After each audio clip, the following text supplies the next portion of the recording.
Do you think it would be useful? Yes.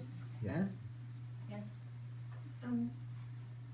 Can you please explain how do we go about doing it? That's right. Yeah. That is what I'm going to do.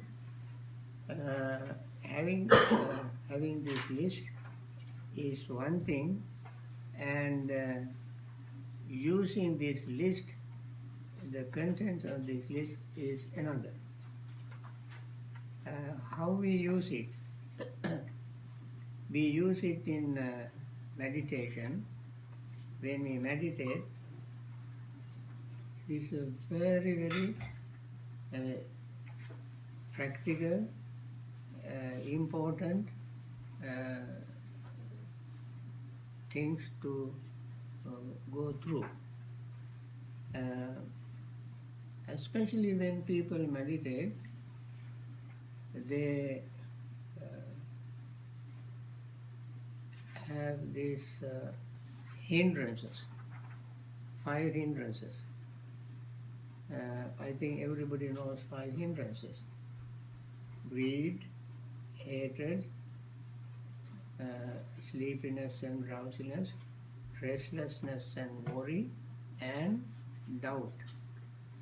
These 5 words sounds very simple, but when we meditate, these are the 5 mental states that makes meditation very difficult. Desire. First is desire, sensual desire.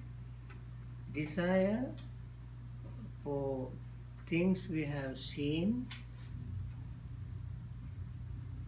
we have heard, smelled, tasted, touched and thought. Just imagine the amount of things we have seen. Can you calculate? Can you put a figure, number on the things that you have seen? I have seen things for 91 years. I can never list only things that I saw. So many things in so many places. Trillions upon trillions, I cannot count. And hearing, we have heard so many things. Smelling and so on. They are all we know. That is why the Buddha said that eyes are a world. Our world is eyes. Because these eyes we have seen so many things in the world. They are here in our memory. Similarly, ears, nose, tongue, body and so on. They are all here. When we try to meditate, it's not very difficult to remember those things that we have seen. Right? Things that we have heard, smelled, tasted, touched and thought. Pleasant, unpleasant, neutral. So these things are already stored in our memory. And they, not one at a time, but thousands of them can come in one moment into our mind. How can we meditate? This is the very thing that people complain. I cannot meditate, mind is all over.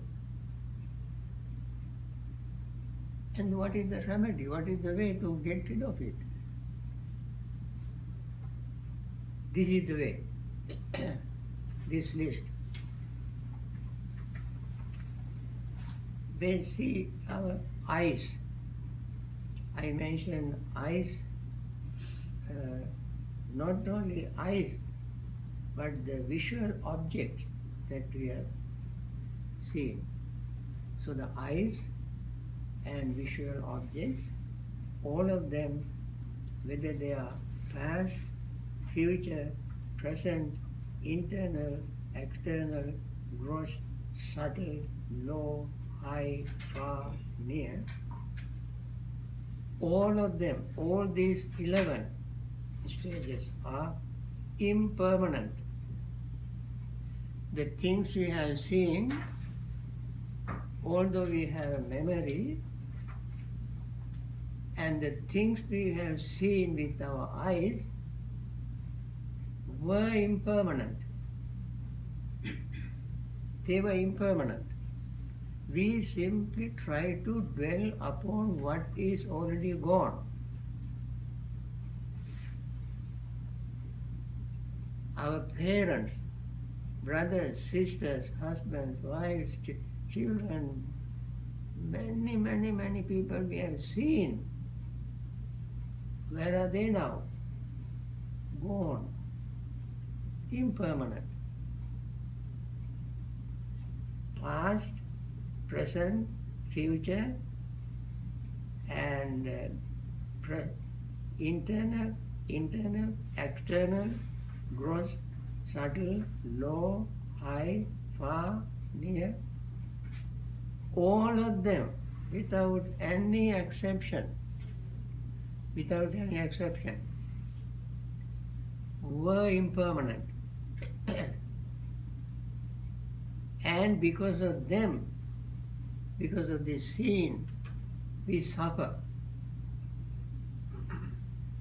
What we memorize is either something very pleasant or very unpleasant. Neutral things we just ignore. But both pleasant and unpleasant we remember. When we remember the pleasant, greed can arise. When we remember the unpleasant, hatred can arise. And therefore at that time we have to think, this particular thing that I am trying to attach to, it was impermanent. And because of that I suffer. Because of that impermanent, trying to cling to the impermanent thing, I suffer. Because it did not stay as I wanted. It doesn't stay even now. It will not stay in future. So what we are trying to do in meditation is really trying to see things as they really are. I remember in our discourse that we discussed Sammadhitti Sutta, Buddha began saying that this liberation from suffering, only those who see and those who know and see will liberate from suffering. Only those who know and see, jnanam passang yatha bhutam, seeing, knowing and seeing exactly as they are, those are the people who liberate from suffering. So in meditation what we try to do, when these things happen, we try to, in our own mind, we have to remember, yes, this is how it is, impermanent, unsatisfactory, suffering. Then subject to altering. It is very important to remember everything arises and continues to exist while changing and then disappears. Arises, continues to exist while changing and disappears. One day Venerable Ananda talked to the Buddha himself, and he said to the Buddha, not that the Buddha did not know that, he said to the Buddha, Venerable Sir, I have heard from you that you were conceived in the mother's womb with full awareness, sati sampajanya. The discourse is called, in Majjhima Nikaya, discourse is called marvelous and wonderful discourse. Marvelous Acharya Abhuta Sutta in Majjhima Nikaya, Acharya Abhuta Sutta. Marvelous and wonderful discourse. In that discourse, Venerable Ananda said, Venerable Sir, I have heard that you were born, conceived in the mother's womb with sati sampajanya, mindfulness and very clear comprehension. You were conceived. While you were in the mother's womb, you had sati sampajanya, mindfulness and clear comprehension. When you came out of mother's womb, you came out of mother's womb with sati sampajanya, mindfulness and clear comprehension. You walked after your birth with sati sampajanya, mindfulness and clear comprehension. You lived your entire life with mindfulness and clear comprehension. When Ananda said all these things, Buddha said finally, but Ananda, you have forgotten one more thing, that Tathagata also was fully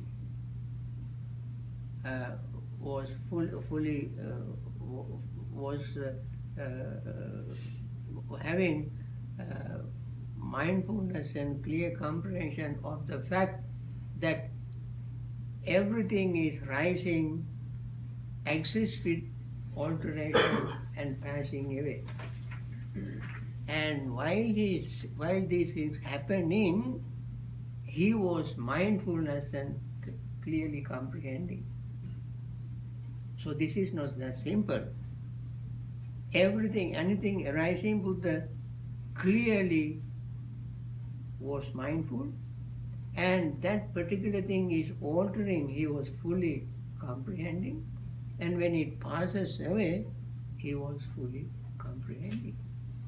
He was fully aware of rising, altering and passing away of everything. Clear comprehension. So, subject to altering, subject to fading away. When something is altering, it doesn't alter at the same strength, same power, same clarity, but its strength, power, clarity also is fading away before it disappears. Then, subject to diminishing, just like there are buttons of the light, dim button, you push and slowly you can dim it, and then goes out, becomes dark. Like that, when something arises, during altering, it becomes weak, it becomes slowly fading away, it becomes slowly diminishing and disappearing. Subject to non-clinging. So when it arises and altering and passing away, all this happening, nothing in the world, nobody can stop it. Once it arose, it's altering, becoming weak, fading, diminishing and passing away. No power can stop that. Not even elephant can stop it. Not bulldozer can stop it. It continues that way. And then subject to cessation. So when it is happening like this, there is no on the way to get it stuck. Some nut is loose and then stuck, stop. Eh? Some another thing intervene and stops. Nothing can stop it. So once it's something arose and water is passing away, nothing can stop. And subject to cessation. And when it goes away like that, ceases. That particular thing will never come back again for a change. Let me go back and have a little taste of it again. Cannot come back. Gone is gone. Then, subject to cessation, then condition. That is what is called sankhata, condition. And all these things are happening because of the conditions. They don't happen by themselves. There are other forces make them accelerate this thing, make them happen. No other force can come to intervene and prevent it or block it. They also come and give more support. Go ahead, go. Give the moral support to encourage them to go. Then condition. Then dependently resin, not independently. And then, therefore, all eyes are not mine. We talk about the eyes. That goes with form, sound, smell, taste, touch, and so forth, and thought. Not mine. I am not them. Nor are they myself. Now, when we meditate, if you remember this list,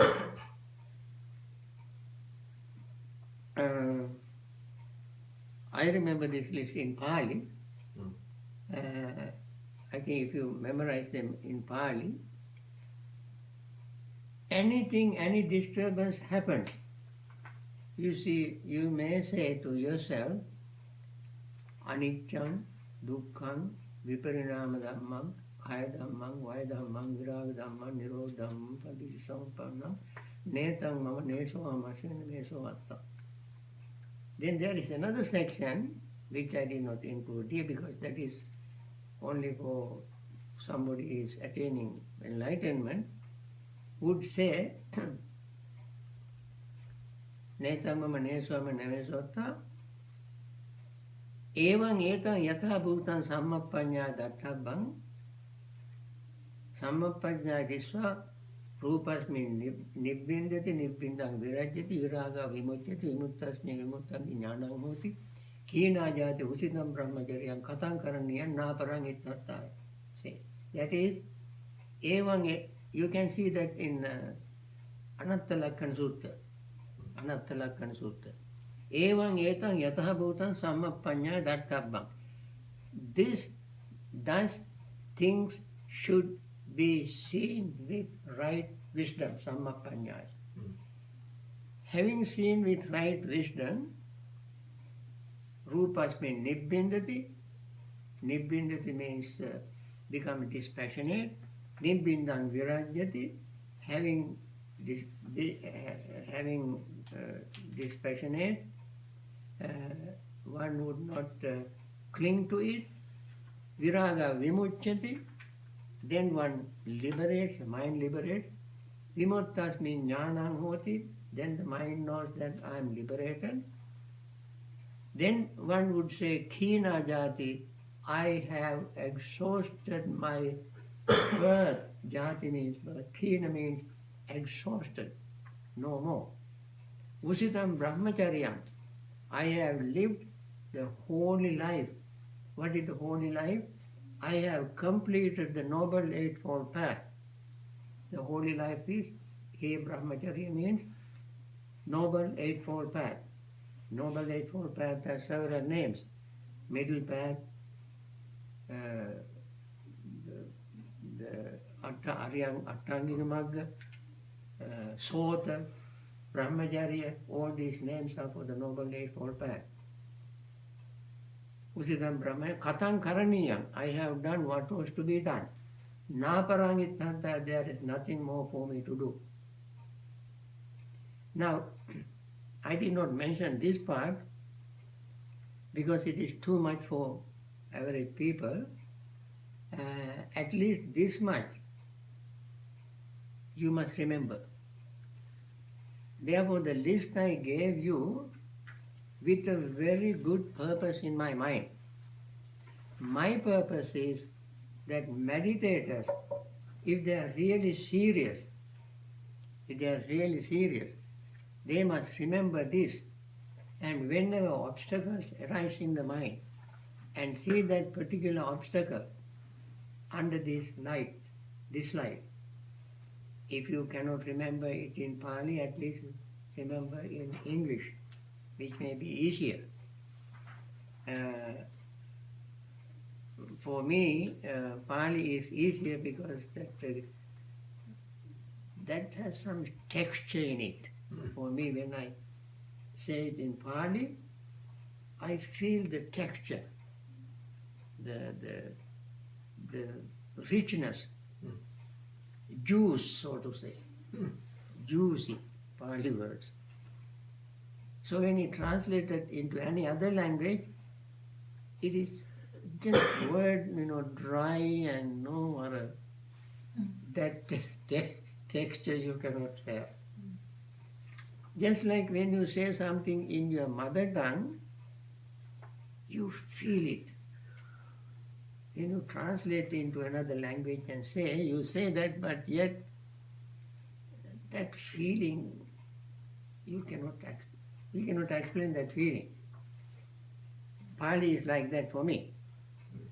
And therefore, many a time when any mental obstacle arises in the mind, I would recommend you to remember this list and see this particular thing is anicca.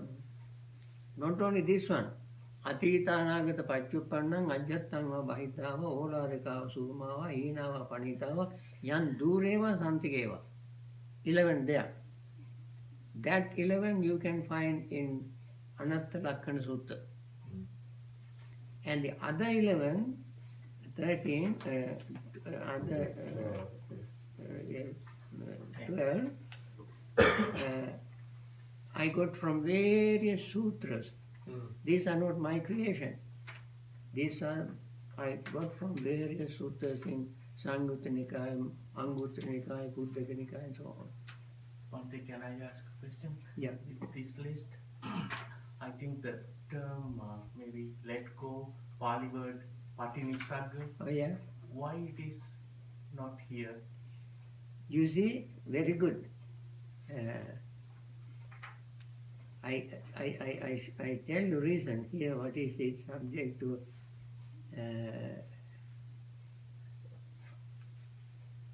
diminishing, subject to non-clinging. Patinisagga means abandoning. Abandoning. Non-clinging is the same. Okay. Actually, Patinisagga is not so commonly used as viraga. But the meaning is same, Patinisagga and viraga. Since viraga, these are synonymous. So when easier word is used, difficult word is understood. Thank you. Yeah. And so, if you are interested in really deep meditation practice, remember this list. This is not a joke, this is a very, very serious, practical list. whenever mental obstacle arises, in order to get rid of that mental obstacle, we must understand these things and repeat. It is not very difficult to do, but with constant practice it becomes very, very simple. So, but there, for example, like let's say I'm meditating and I hear a sound, Yeah.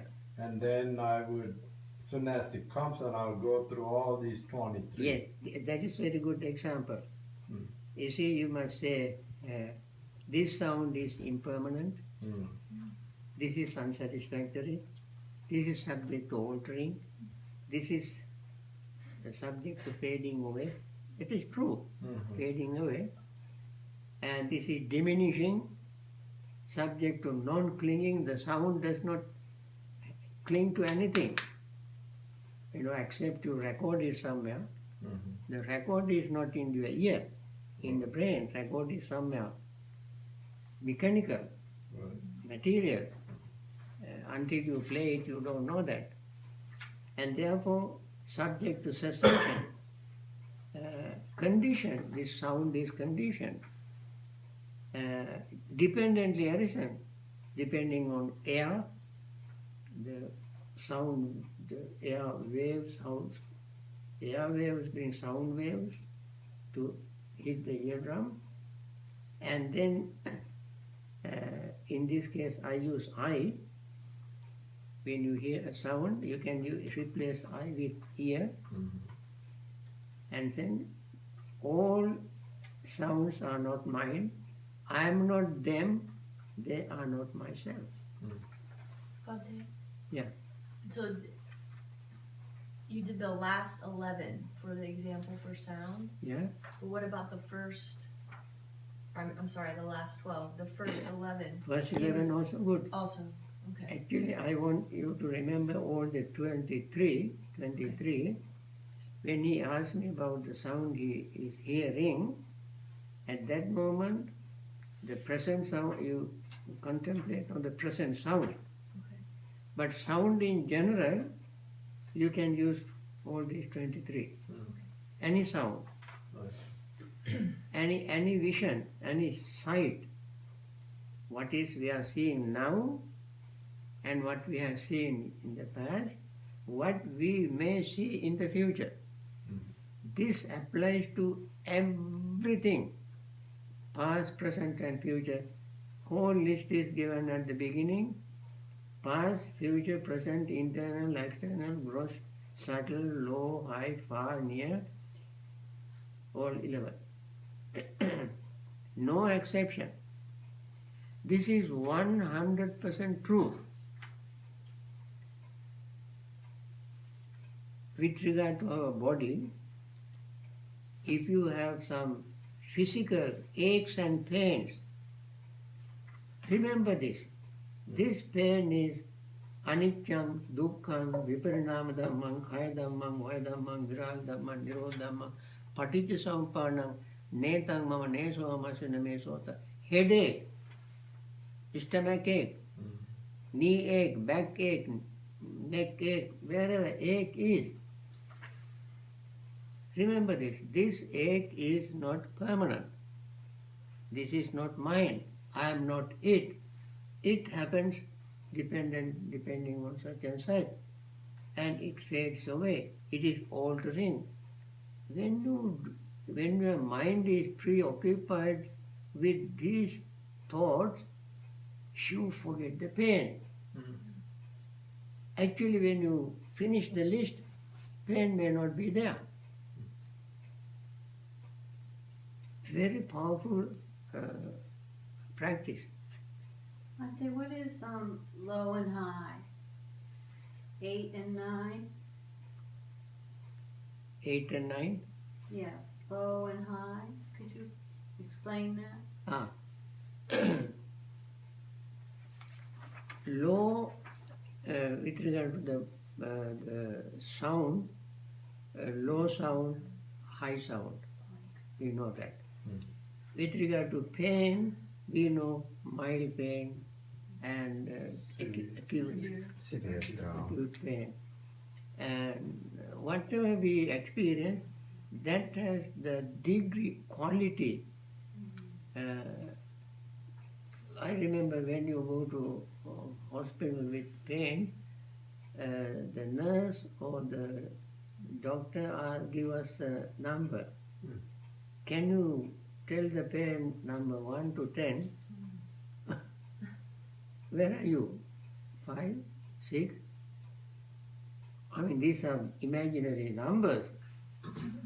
What they expect is to know the degree of pain. So everything has a color, very faint color may be low, a pitch very high, rich color may be high, like that. We have to use our own discretion to rate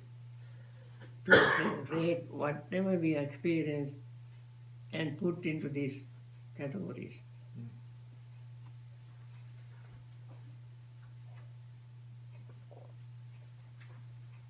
But if it is not in one sutta, this is very profound. Yes, very profound.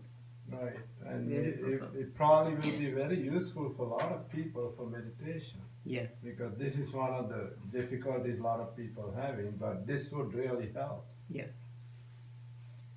That is why during this, from now till next year, we will not have the class. But this will work for your homework.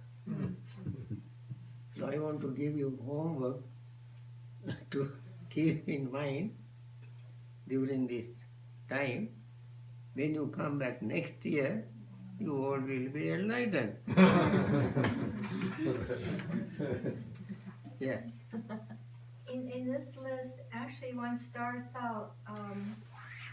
Actually, the end is like the eyes is not mine, and I'm not them, and so on and so forth. 21 through 23, but in the beginning is actually what one sees. Yeah. Right. So Yeah. actually, it's an object. It's a sensory object, and then eventually you bring it back to your own sense base. Could you repeat the question? I did not hear the question. In this list, when one goes like, I'm meditating because I saw something, okay, or I feel something, right? It could be I hear the sound, okay? So it's the sound I start out to take that as an object for meditation, correct? And then eventually coming back to my body and actually thinking of my ears. Yeah, basically it starts With an outside. I feel someone is feeling through eyes and ears, but at the 21, 22, 23 in the list, it says it's not mine. It becomes not mine. Okay. So what is the question? I think it's just a comment, Bhante. Yeah, right. I'm just trying to clarify. It's a process, because in the beginning the sound is not mine. It's something else. It's outside. It's not mine. So eventually, from the sound, you bring it back to your own 5 aggregates, Yeah. or 6 doors. So they are all passing phenomena, not something static, Right. firmly, settled to say I, my, mine. This mind, our minds, is a process. Always acting, always doing something, and never stops. In this, sound is another process that come into the mental process, and the mind notices as the sound is appearing and fading away. And there is no one in the mind to say, this is my sound. Although we say conventionally, my eye, my ear, and so forth, but these are conventional terms. Otherwise, these are all process. There is a process. 91 years ago came to this world. Then everybody got together, whoever got together, gave a name. Gunaratana. And this process does not know where Gunaratana is. Can you see Gunaratana anywhere? It is just a name. And the process is from that time goes on doing all sort of things, and that process cannot possess any other process. Internal, external, far, near, low, high, and so forth. They also are processes. And there is an interaction between one process and another process. In that we have all sort of things come, talk and discussion, writing, this and that. All are processes for interaction. If we understand this, we will be very peaceful and happy. Okay. Now, you have any more question about this before we go to this written question? I will ask one related to the same, Bhante. Uh-huh. So how do we practice in such a way where our mind right now is automatically, like when I'm talking, it says, okay, I'm talking. But how do we make it so that our mind automatically starts thinking it is just talking? I cannot say how long, but through constant practice, this awareness arises in us. The moment that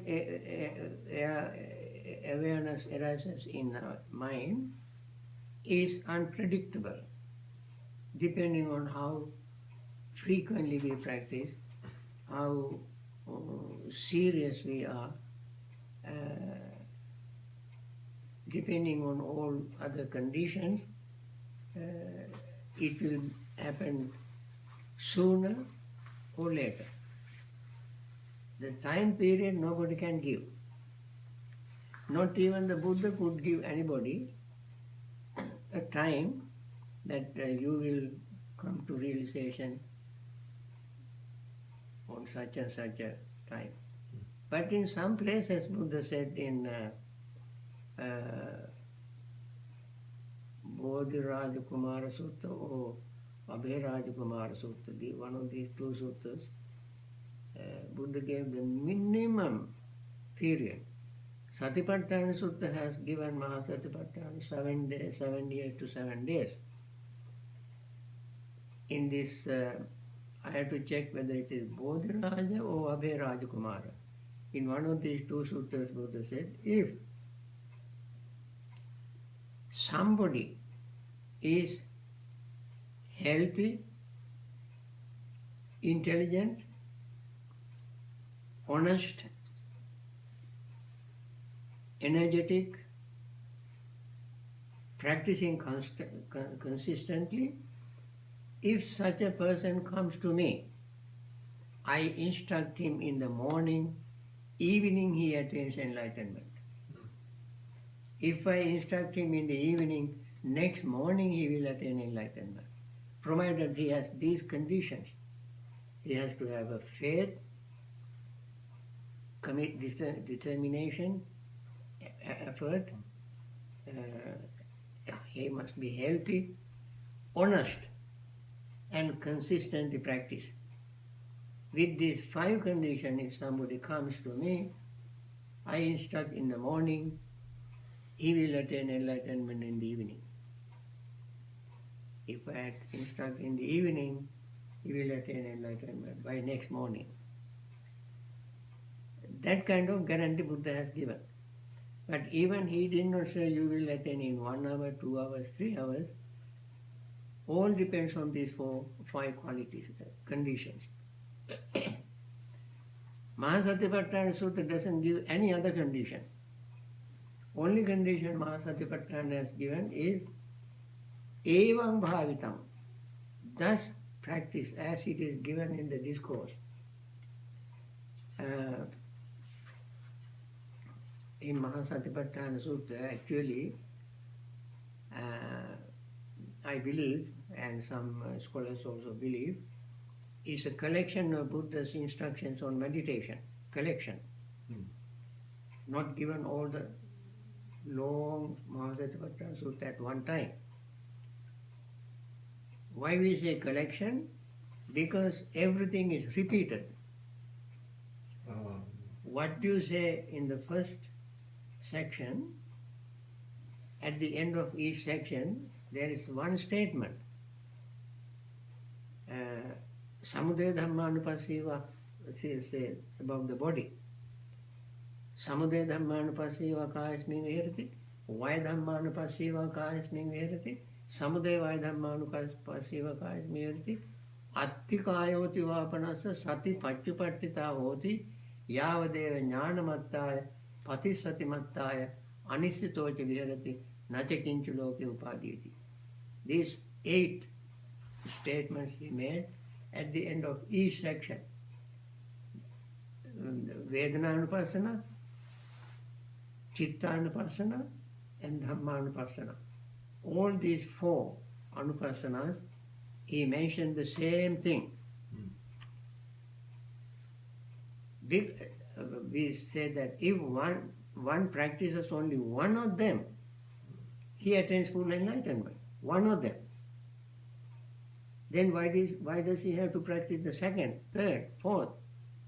Once he enlightened. So first one itself is enough to attain full enlightenment. Somebody, if he cannot do that, some people are not so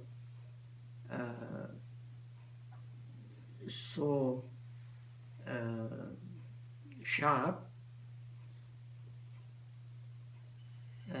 They practice mindfulness of the body. Actually, the first part of the mindfulness of the body is the mindfulness of breathing. If the person is not sharp enough to attain enlightenment by practicing mindfulness of breathing, then the person can go to the next section, mindfulness of the postures. At the end of the postures also he said the same thing. Or go to mindfulness of clear comprehension, or mindfulness of the 32 parts of the body, mindfulness of 4 elements, mindfulness of 7, 9, 73, stages of that body. So first section is divided into 6 subdivisions. Each division, each of them is enough for one to attain full enlightenment. Can you do a mix? Yeah? Can you mix it's better to just pick one and stay on the path with that one and not mix. But what if you're doing mindfulness of the breath and then you have a strong emotion, anger coming in your focus? Oh, sure, you can. So you can mix it and it doesn't You matter. can mix it. Okay. You can mix it. If one does not work, why you want to hang on that? Go to one that works for you. So the choice is given there in the discourse. I think 21 choices. So, anyway, to answer your question, all depends on the person's own. I was just asking about how we practice so that our mind actually starts seeing the things without interpreting as there is somebody else seeing it. So, is it just to constantly remind ourselves that okay, it's a sound that there when there is seeing, there is no seer. Right. Yeah. When you practice, you have to remember not to mix it up with other things. Like some other practices. Let me say, you start practicing mindfulness of breathing, and all of a sudden you remember, why not I do some chanting? Why not I go and see some movie? Why not I go and do some picnic?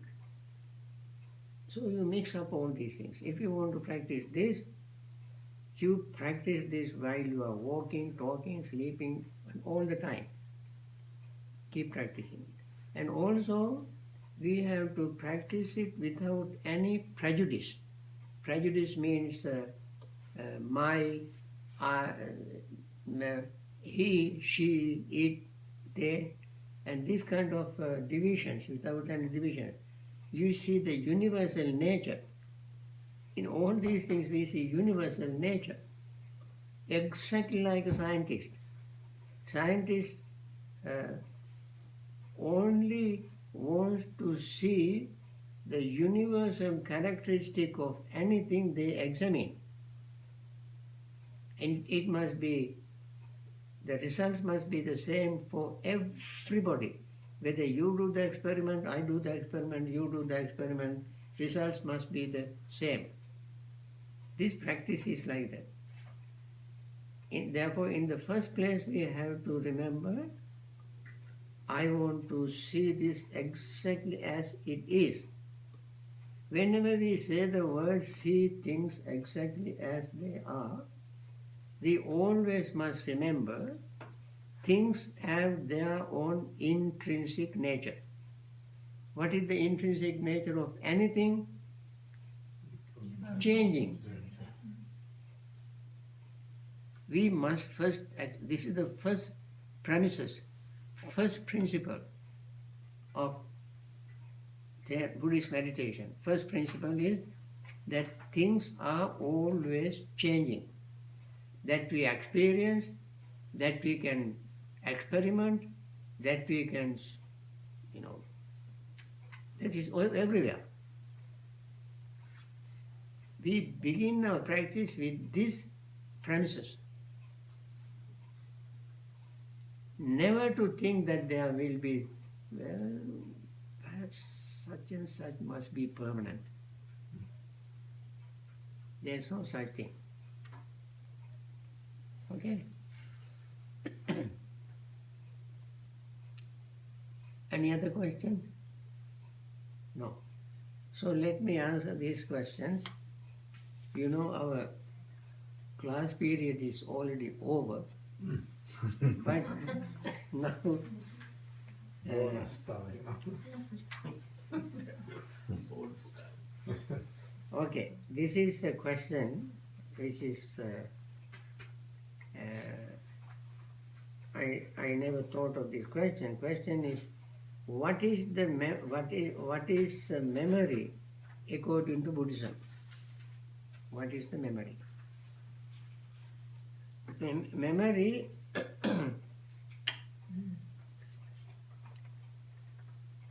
is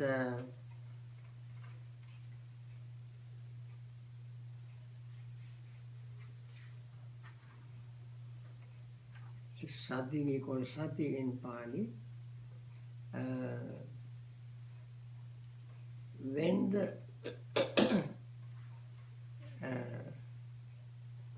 mind pays attention to something very keen attention. The memory depends on the attention. So the Buddha said, Manasikara Sambhava Sabbhe Dhamma. Manasikara Sambhava Sabbhe Dhamma. Depending on attention. Anything can arise depending on attention. If the attention is, not very keen, sharp, then the memory will not be very sharp. So when we pay attention to something, I think in the brain there is a place where that particular object we paid attention to very keenly will leave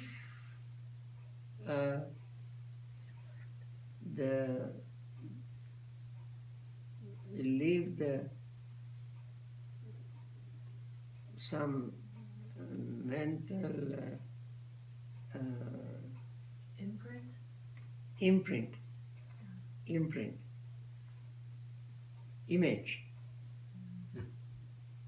Bits and bytes, Huh? right? Like megabytes. Yes. And that is all that is there. And if you repeat it again and again, that imprint becomes strong. If the mind is clearer, that becomes even stronger. Clearer means without greed, hatred, delusion, confusion, and worry, and fear, tension, anxiety, and all these other things, hindrances, and so forth. Even all these things come, you tend to forget whatever you have put in the brain.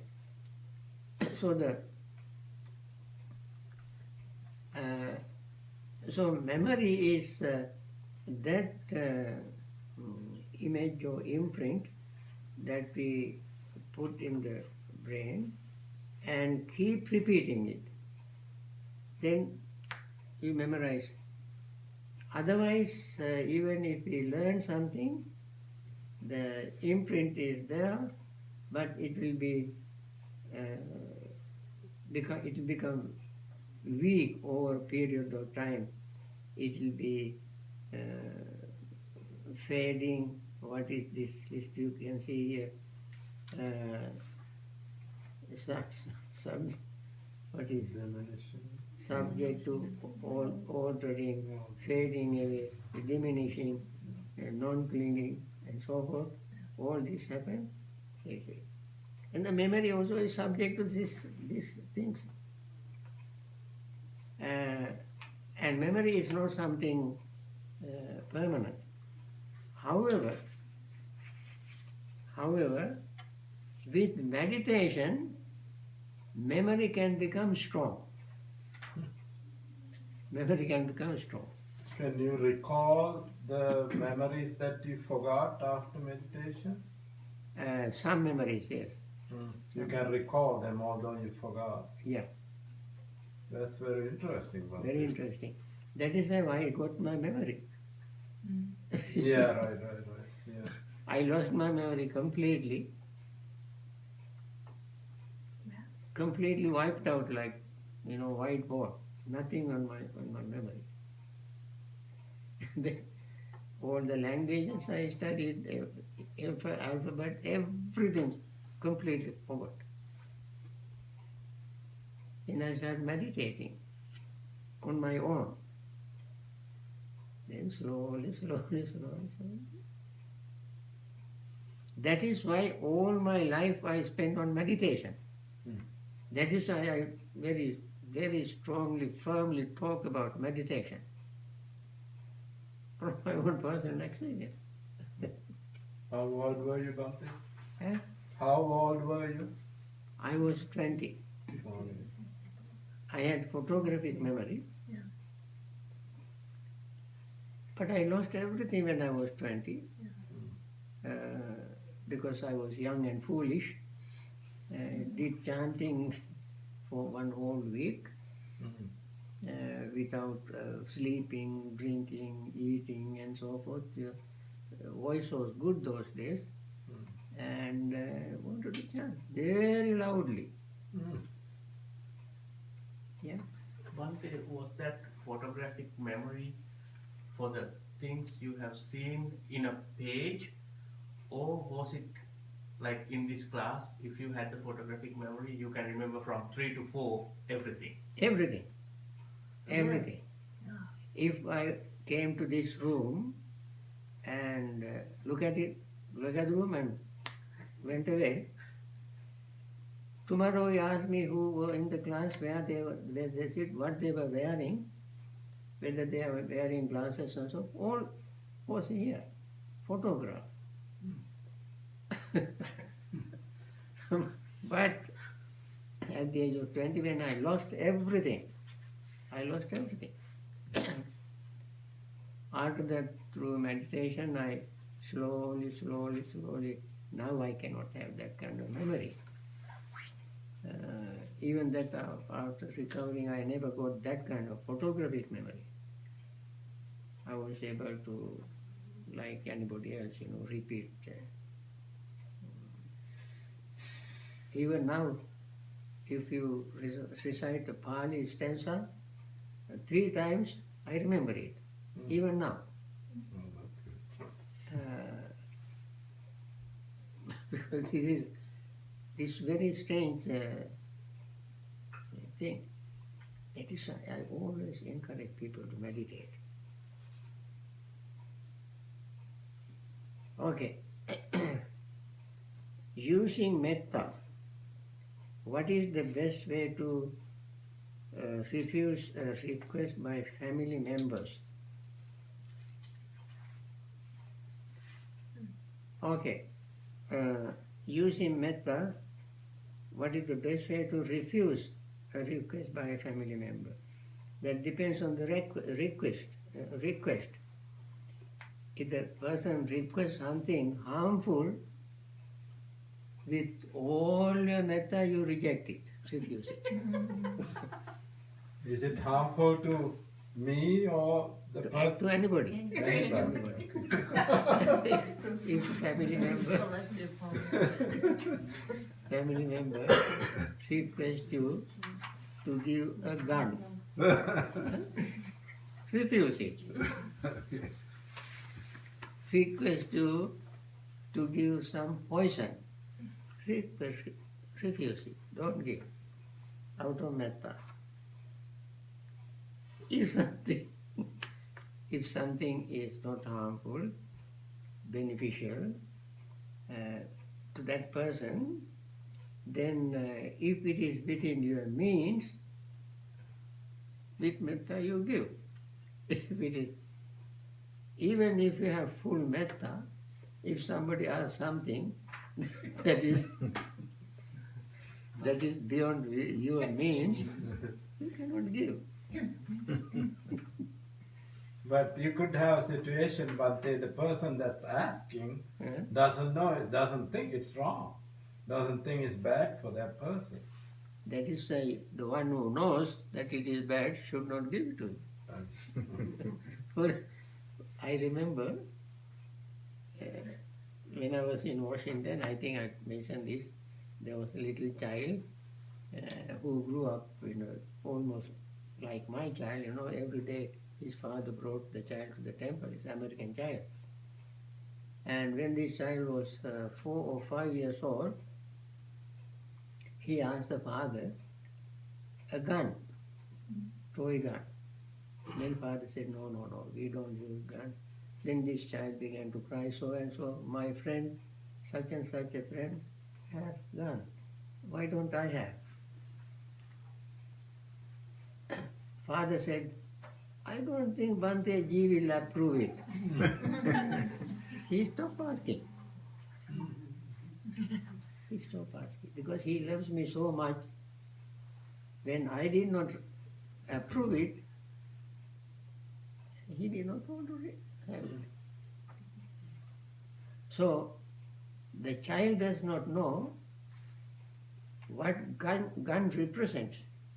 It is not the toy, but the gun, the concept of gun represents violence. That is what the father refused to give.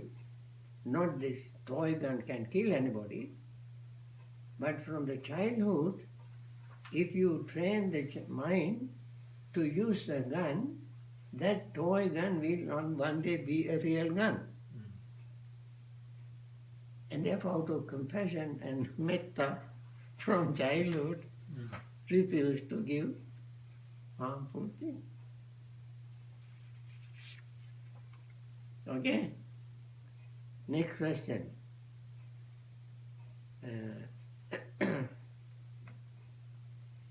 Perception is so powerful, why it is not a link of its own in the teachings of dependent origination? Very good.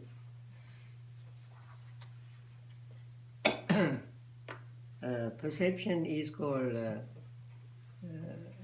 sanya. Sanya. Sanya comes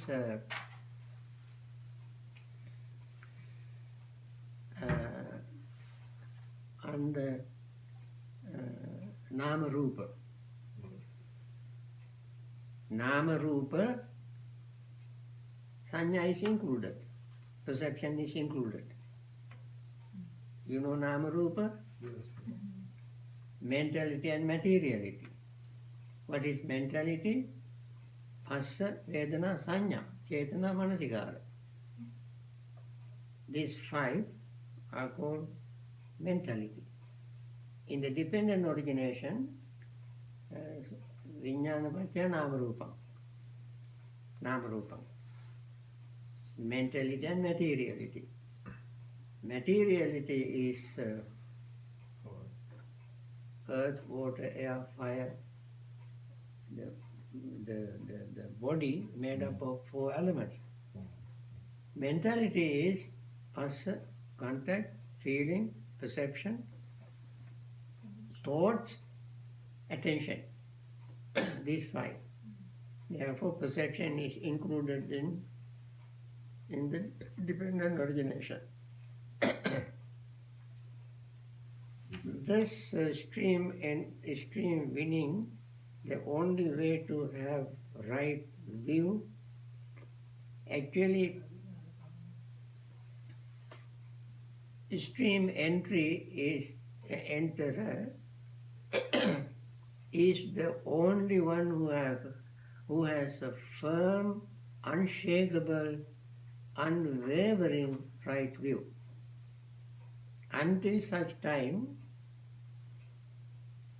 the view can be shaky. There is a story that one day Buddha gave a sermon on non-self. So then there was a man who listened to the sermon and attained the stream entry. Went home that night, in the middle of the night, he heard somebody knocking on the door. He got up and opened. It was the Buddha himself. So he said, "Venerable, please come in." He arranged the seat and sat down. And then he invited him to sit down. He sat down. Then after sitting down, he asked, "Venerable, what can I do for you?" He said, this apparent Buddha, "Well, during my sermon today, I emphasized that there is no self. But in my second thought later on, I found something like so." Then this man said, "Get out, you are Mara, you are not the Buddha." That came as a Buddha Amara, to change his mind. So when he saw even the Buddha, he did not believe him, because Buddha would never say something wavering, wishy-washy statement he never makes. And therefore real right view is established. That is why stream enterer is called Dittipatta. Stream enterer's Pali name is Dittipatta, one who attain to the vision. Next question. Should we select one or two ways of understanding right view based on M9 or Majjhima Nikaya 9 Sutta and stick with that? Actually, if you select one, actually there are 16 ways given in the discourse. If you take even one of the 16 gives you full, complete right understanding. Only one. So you select whichever you want to know, but know it fully, well, completely. But out of the 16, the first one is mundane, right? Mundane. So even that one, I guess it doesn't matter if it's mundane or supramundane. Even mundane right understanding will not stay mundane as you keep repeating it over and over again. Then something will click in your mind. Then you put into the supramundane state. What will click is in mundane right view, abstaining from killing and so all these 10 unwholesome things. So you think, why should I abstain from killing? You think. Because killing appears in the mind because of greed and ignorance. So long as